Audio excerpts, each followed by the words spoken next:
ఒకప్పుడు ఎవరి ఇంట్లో ల్యాండ్ లైన్ ఉన్నా, చేతిలో ఏ మొబైల్ ఉన్నా అందులో ఖచ్చితంగా బిఎస్ఎన్ఎల్ సిమ్ ఉండేది. కానీ ఈ రోజు పరిస్థితి ఏంటి? దేశంలో సగానికి పైగా నెట్వర్క్ ఆక్రమించిన బిఎస్ఎన్ఎల్ మార్కెట్ షేర్ ఈ రోజు కేవలం 7% పడిపోయింది. మరి బిఎస్ఎన్ఎల్ నాశనం అవడానికి కారణం ఏంటి? ఈ ప్రశ్న అడగగానే 90% మంది చెప్పే సమాధానం Jio. Free internet, free calls ఇచ్చి జియోనే బిఎస్ఎన్ఎల్ ని చంపేసిందని మనం అనుకుంటాం. కానీ అది నిజం కాదు. బిఎస్ఎన్ఎల్ ని జియో చంపలేదు, ఎయిర్టెల్ చంపలేదు. దాని సొంత యజమాని దాన్ని చంపేశాడు.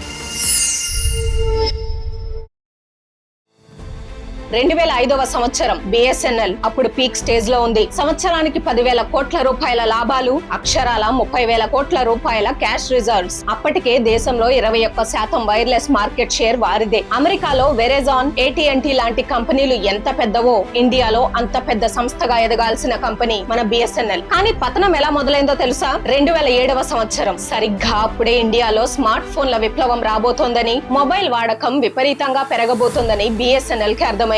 భవిష్యత్తు కోసం ముందు చూపుతో 45.5 మిలియన్ల కొత్త GSM లైన్ల కోసం ఒక పెద్ద టెండర్ వేసింది. ఎరిక్సన్ కంపెనీ ఈ టెండర్ దక్కించుకుంది. అంతా సవ్యంగా జరుగుతోంది అనుకుంటున్న టైంలో అప్పటి టెలికాం మంత్రి ఏ రాజా ఎంట్రీ ఇచ్చాడు. ఈ టెండర్ ధర చాలా ఎక్కువగా ఉందని సాకు చూపి ఆ 45 మిలియన్ల టెండర్ ను సగానికి కోసేశారు. అంతేకాదు, ఆ టెండర్ లో ఉన్న 3G టెక్నాలజీని కూడా పూర్తిగా తీసేసి కేవలం అవుట్డేట్ అయిపోయిన 2G పరికరాలనే కొనాలని బిఎస్ఎన్ఎల్ పై ఒత్తిడి తెచ్చారు. దీని రిజల్ట్ ఏమైందో తెలుసా? ప్రైవేట్ కంపెనీలు 3G తో దూసుకుపోతూ 20 నెలల్లో 38 మిలియన్ల కొత్త కస్టమర్లను పట్టుకుంటే బిఎస్ఎన్ఎల్ టవర్లు జామ్ అయిపోయాయి. కొత్త కస్టమర్లు రాలేక ఉన్న కస్టమర్లు విసుగొచ్చి వేరే నెట్వర్క్ కి మారిపోయారు. కేవలం ఒక మంత్రి తీసుకున్న నిర్ణయం వల్ల బిఎస్ఎన్ఎల్ కి రావాల్సిన కోట్లాది రూపాయల ఆదాయం ప్రైవేట్ వాళ్ల జేబుల్లోకి వెళ్లిపోయింది. సరే, జరిగిన నష్టం జరిగింది. 2010లో మళ్లీ కోలుకుందామని బిఎస్ఎన్ఎల్ ఒక పెద్ద ప్రయత్నం చేసింది. ఏకంగా 93 మిలియన్ లైన్ల మెగా టెండర్ వేసింది. కానీ విజిలెన్స్ కమిషన్ అభ్యంతరాలు, కమిటీల పేరుతో కాలయాపన చేసి మే 21, 2010న ఏకంగా ఆ టెండర్ మొత్తాన్ని రద్దు చేశారు. ఒకవైపు ఎయిర్టెల్, వొడాఫోన్ దేశమంతా టవర్లు వేస్తుంటే బిఎస్ఎన్ఎల్ మాత్రం ఒక అడుగు ముందుకు 10 అడుగులు వెనక్కి వేసింది. సరే, ఇదైనా తట్టుకునేదేమో. కానీ ప్రభుత్వం కొట్టిన తర్వాతి దెబ్బకు బిఎస్ఎన్ఎల్ కోలుకోలేకపోయింది. 2010లో 3G స్పెక్ట్రమ్ వేలం జరిగింది. ప్రైవేట్ ఆపరేటర్లు వాళ్లకు ఎక్కడ లాభం వస్తుందో అక్కడ మాత్రమే స్పెక్ట్రమ్ కొన్నారు. కానీ ప్రభుత్వం బిఎస్ఎన్ఎల్ కి ఏం రూల్ పెట్టిందో తెలుసా? ప్రైవేట్ వాళ్ళు దేశవ్యాప్తంగా ఎక్కడైతే అత్యధిక రేట్ కోట్ చేశారో మీరు అన్ని చోట్ల ఆ అత్యధిక రేట్ కే స్పెక్ట్రమ్ కొనాలి అని కండిషన్ పెట్టింది. దీని వల్ల బిఎస్ఎన్ఎల్ కు పడిన బిల్ ఎంతో తెలుసా? 18,500 కోట్ల రూపాయలు. 30,000 కోట్ల క్యాష్ ఉన్న సంస్థ దగ్గర రాత్రికి రాత్రే కేవలం 2,500 కోట్లు మిగిలాయి. అంత డబ్బు పెట్టినా కనీసం మంచి స్పెక్ట్రమ్ ఇచ్చారా అంటే అది లేదు. వాళ్ళకిచ్చిన బ్రాడ్ బ్యాండ్ స్పెక్ట్రమ్ LTE అంటే 4G టెక్నాలజీకి ఏ మాత్రం పనికిరాదు. సో దాన్ని కమర్షియల్ గా వాడుకోవడం కుదరదు. వాడటానికి పనికిరాని స్పెక్ట్రమ్ ఇచ్చి డబ్బులు మాత్రం లాగేసుకున్నారు. మా డబ్బులు మాకు ఇచ్చేయండి మహాప్రభో అని 2011లో అడిగినా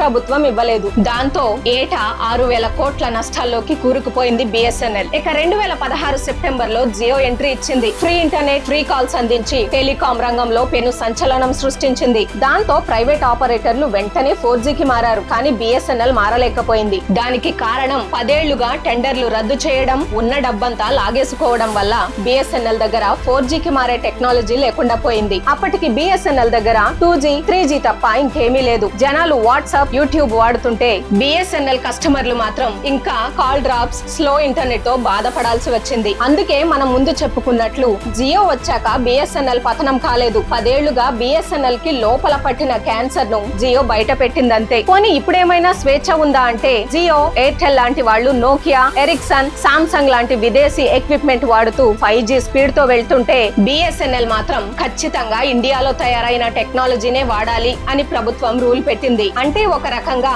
ప్రైవేట్ కంపెనీలు బుల్లెట్ ట్రైన్ ఎక్కుతుంటే బిఎస్ఎన్ఎల్ ని మాత్రం దేశీయ పరికరాలకు టెస్టింగ్ ల్యాబ్ గా వాడేసుకుంటున్నారు. అయితే ఇక్కడే అసలైన ట్విస్ట్. ఇంత దారుణంగా దెబ్బతిన్నా, ఇన్ని వేల కోట్ల నష్టాల్లో ఉన్న ప్రభుత్వం బిఎస్ఎన్ఎల్ ని ఎందుకు మూసివేయడం లేదు? ఎందుకంటే జియో, ఎయిర్టెల్ ఎన్నటికీ చేయలేని ఒక పని బిఎస్ఎన్ఎల్ చేస్తోంది. అదే దేశ భద్రత. ఎక్కడో ఈశాన్య ఈశాన్య రాష్ట్రాల్లో అడవుల మధ్య ఉన్న 700 పైచిలుకు గ్రామాలకు సోలార్ పవర్ తో సిగ్నల్ ఇచ్చింది బిఎస్ఎన్ఎల్. నక్సలైట్ల ప్రభావం ఉన్న మారుమూల ప్రాంతాల్లో ప్రాణాలకు తెగించి సర్వీస్ ఇచ్చేది బిఎస్ఎన్ఎల్. సున్నితమైన మిలిటరీ ప్రాంతాల్లో లడఖ్ లాంటి బోర్డర్ పోస్టులలో మన ఆర్మీకి 4G టవర్లు వేసింది బిఎస్ఎన్ఎల్. నేవీ శాటిలైట్ కమ్యూనికేషన్ చూసుకునేది కేవలం బిఎస్ఎన్ఎల్ మాత్రమే. ప్రైవేట్ కంపెనీలకు లాభాలు ముఖ్యం, కానీ జాతీయ భద్రతకు లాభ నష్టాలు ఉండవు కదా. అందుకే అక్కడ బిఎస్ఎన్ఎల్ మాత్రమే నిలబడుతోంది. అది బిఎస్ఎన్ఎల్ అంటే. ఒక లాభదాయకమైన జాతీయ ఆస్తిని రాజకీయాల కోసం ఎలా బలి చేశారో చూసారు కదా. ఈ మొత్తం కథలో మీకేమనిపించింది? బిఎస్ఎన్ఎల్ ని ప్రైవేట్ సంస్థలు దెబ్బతీశాయా, లేక ప్రభుత్వ నిర్ణయాలే నాశనం చేశాయా? ఈ అద్భుతమైన స్టోరీ మీద మీ అభిప్రాయాన్ని కింద కామెంట్స్ లో ఖచ్చితంగా చెప్పండి. అలాగే ఈ వీడియోలో సమాచారం మీకు నిజంగా వాల్యుబుల్ అనిపిస్తే